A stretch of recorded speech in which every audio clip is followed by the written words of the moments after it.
Hey, this is Matt from InvestiQuant. Today is Monday, June 8th, 2020. And this morning I wanted to hop over to the bias alerts section and show you one of the bias alerts that we have that it will likely be applicable to today's trading session. And the bias alert is going to be in the ES entering at the open of regular trading hours.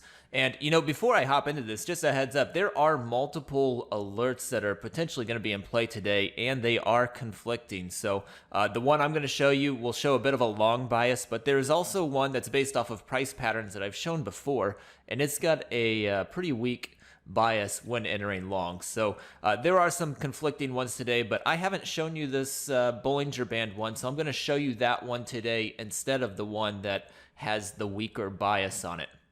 So this one is called Bollinger Band above the 200, and it is based upon closing above the upper Bollinger Band and being above the 200-day moving average. So this is kind of an overbought reading.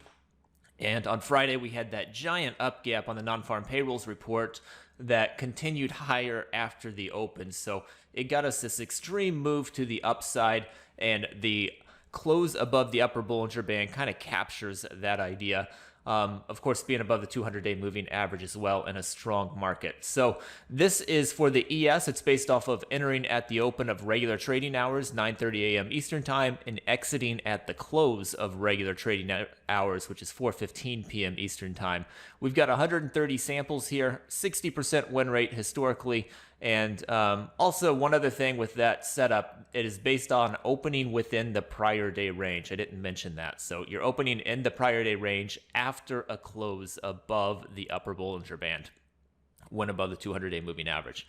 So pretty decent win rate there for 130 samples for entering long at the open. Let me go ahead and add these other markets to it so you can see how it holds up in the NASDAQ, the YM, and the Russell.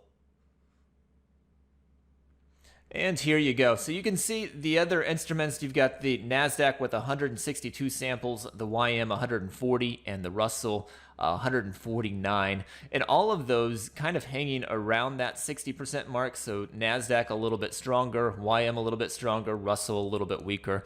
But they all kind of see the same stats historically when they have that pattern of opening in the prior day range after a close above the upper Bollinger Band and above the 200-day moving average. So historically, that has leaned to the bullish side. And like I said earlier, there are some others that are favoring the short side. So kind of a mixed day today, but hopefully this is one that you haven't seen before, and that's why I showed it to you today. So hopefully you learned something new there. Good luck today, and we will see you next time.